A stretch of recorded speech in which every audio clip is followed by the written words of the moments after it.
Go ahead.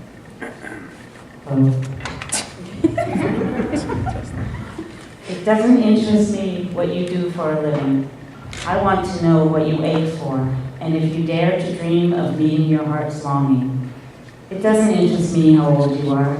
I want to know if you will risk looking a fool for love, for dreams, for the adventure of being alive. It doesn't interest me what planets are square in your moon. I want to know if you have touched the center of your own sorrow, if you have been opened by life's betrayals or have become shriveled and closed down from fear of further pain. I want to know if you can sit with pain, mine or your own, without moving to hide it, fade it, or fix it. I want to know if you can be with joy, mine or your own, if you can dance with wildness and let ecstasy fill you to the tips of your fingers and toes without cautioning us to be careful, be realistic, or to remember the limitations or how much money you have.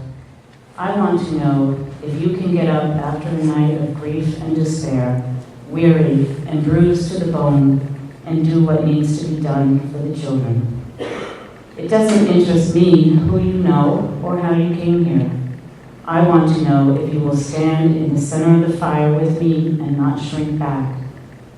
It doesn't interest me where or what or with whom you have studied. I want to know what sustains you from the inside when all else falls away. I want to know if you can be alone with yourself and if you truly like the company you keep in empty moments.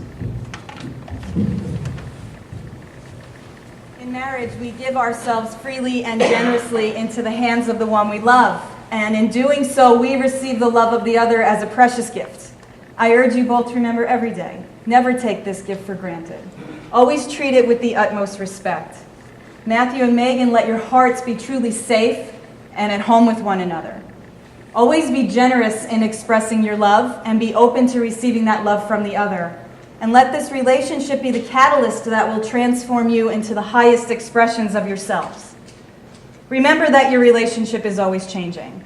Love is a miracle, and it often invites us to grow and to blossom. But how you regard each other during those times of stress is going to determine the destiny of this union. This is your creation together and your new sacred responsibility. So in the difficult times, remember to reach inside yourself and each other for the goodness that's always there. And above all else, keep your love alive and treat it like the blessing that it truly is.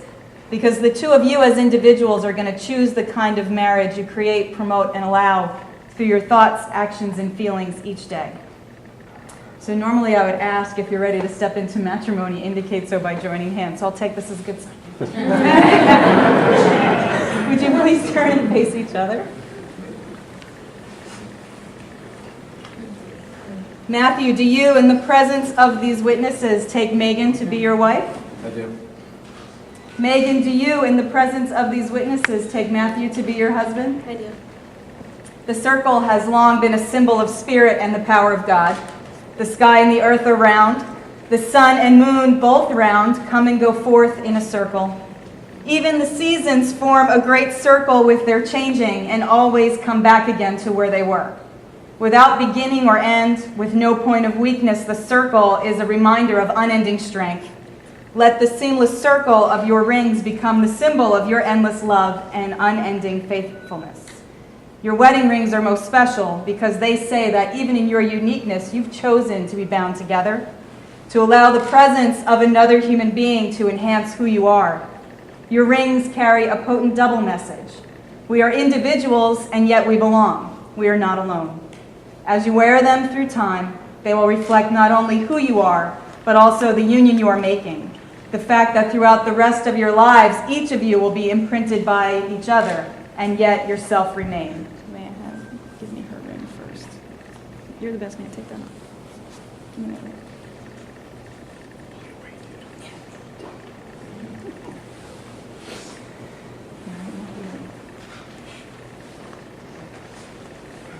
Matthew, as you place the ring on Megan's finger, tilting it ever so gently toward the photographer in the aisle.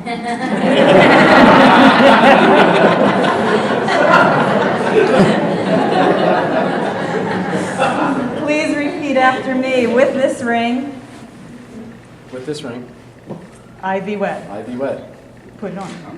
Let's wait on it.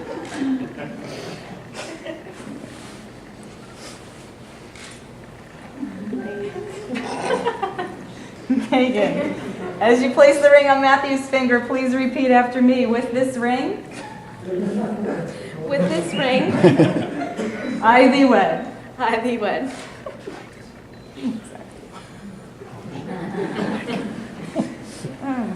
Megan and Matthew have chosen a second reading, I Carry Your Heart With Me by E. E. Cummings, to be read by Matron of Honor Crystal Ray.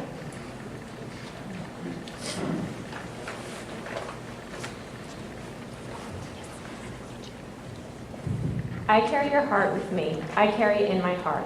I am never without it. Anywhere I go, you go, my dear. And whatever is done by only me is your doing, my darling.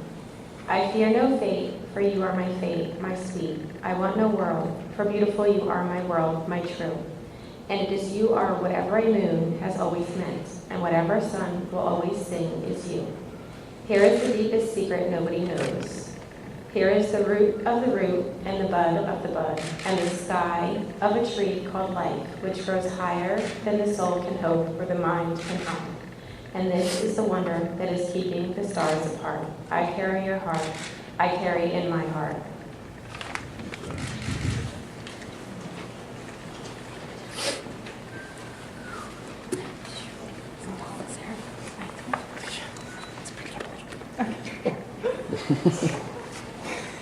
Oh, Megan and Matthew have chosen to include a hand fasting in their ceremony. A hand fasting is an old wedding custom where the couple who decided to be married would come together, have their hands bound together to speak their vows in front of their friends and family.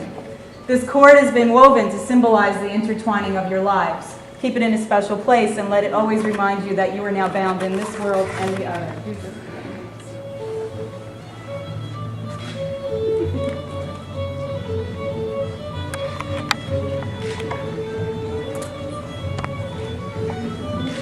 Hand fasting is a Nordic word that translates loosely into handshake, and while many wedding customs have fallen by the wayside, one thing has maintained from this custom.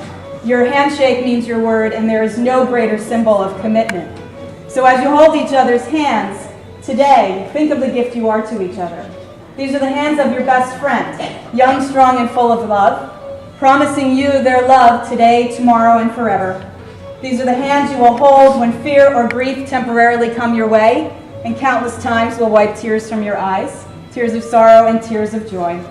And yet they will comfort you like no other. They will give you strength when you need it, hold you tight when you struggle through difficult times, and give you the support and encouragement you need to chase down your dreams. These are the hands that will hold your children in tender love, soothing them through illness and hurts, nurturing them along the way, and knowing when it's time to let go. Lastly, these are the hands that will passionately love you throughout the years for a lifetime of happiness. And even in your golden years, will still be reaching for yours, giving you that same unspoken tenderness with just a touch.